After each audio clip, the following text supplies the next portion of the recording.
والذین جاہدوا فینا لنہدینہم سبلنا۔ بسم اللہ والصلاۃ والسلام علی رسول اللہ۔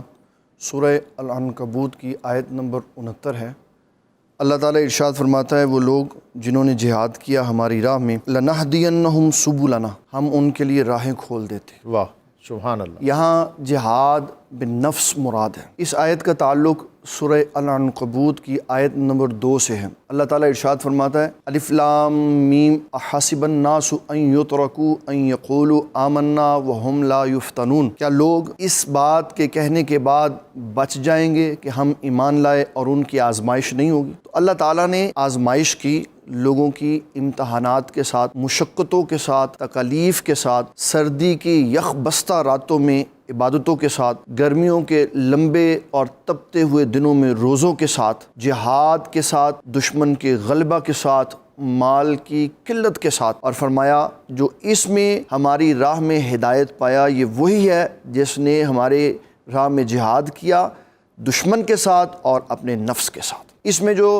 بڑے مشہور اقوال ہیں ان میں حضرت عبداللہ ابن عباس رضی اللہ تعالیٰ عنہ کا قول مبارک سب سے زیادہ مشہور ہے کہ اس کا مطلب کیا ہے، کہ وہ کون ہے جس نے اللہ تعالیٰ جل جلالہ کی راہ میں جہاد کیا تو اس کے لیے اللہ نے راہ کھول دی۔ تو اس سے مراد کیا ہے؟ فرماتے ہیں اس سے مراد ہے شریعت محمدی صلی اللہ علیہ وسلم کی اتباع، کہ جس نے حضور صلی اللہ علیہ وسلم کی شریعت کی اتباع کی اللہ تعالیٰ نے اس کے لیے جنت کی راہ کو کھول دیا۔ سبحان اللہ۔ حضرت سہل بن عبداللہ تستری رضی اللہ تعالیٰ عنہ اس میں اپنی حدیث بیان کرتے ہوئے فرماتے ہیں نبی صلی اللہ علیہ وسلم سے جب میں نے پوچھا، آقا کریم صلی اللہ علیہ وسلم نے فرمایا جس نے میری سنت کو قائم کیا اللہ تعالیٰ نے اس کے لیے جنت کی راہ کھولی۔ سبحان اللہ۔ حضرت جنید بغدادی رضی اللہ تعالیٰ عنہ فرماتے اس سے مراد ہے توبہ، جس نے توبہ کی راہ کو اختیار کیا اللہ تعالیٰ اس کے لیے اخلاص کے سارے دروازے کھول دیتے۔ سبحان اللہ۔ اس میں ہمارے ناظرین کے لیے ایک بڑی اہم بات یہ ہے کہ یہ اخلاص ہے جس کو ہم اپنی ٹرم میں تصوف کہتے ہیں۔ جو اس وقت دنیا میں ریسرچر ہے نا، تحقیق کرنے والا، اس کو، اس پروفیسر کو بڑی عزت اور وقار سے دیکھا جاتا ہے کیونکہ وہ پڑھنے کے بعد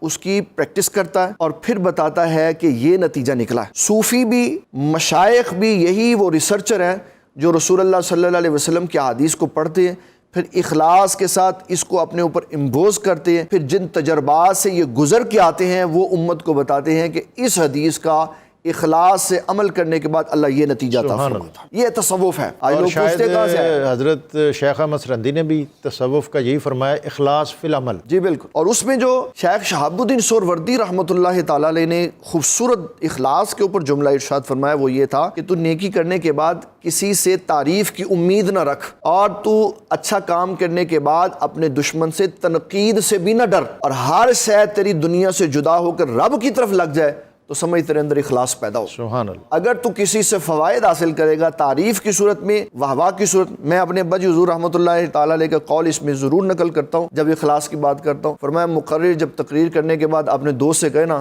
سناؤ جی پھر کیسی تقریر ہے، تو فرمایا اخلاص ختم ہو۔ اس کا مطلب ہے تقریر اس لیے کی تھی تاکہ لوگ واہ کریں، اور کسی نے نہیں کی تو میں نے خود ہی پوچھ لیا نظر احترام کیسا نکتہ تھا۔ تو یہ ساری چیزیں اخلاص کے خلاف ہے۔ اخلاص کا معنی ہے کہ میں اللہ تعالیٰ سے اس کی رضا طلب کروں، اللہ تعالیٰ سے اس کا اجر طلب کروں۔ کام بڑا مشکل ہے جو آپ نے بتایا۔ جی مشکل ہے۔ خطیب جو ہے وہ جب تک تحسین اس کو بعد میں میسر نہ آئے پھر اس کے لیے تشفی بات کی تو ڈاکٹر صاحب بات بڑی دور ہے۔ خطیب، یہ میں اس لیے کہہ رہا ہوں کہ خطیب احباب ناراض نہ ہو جائیں۔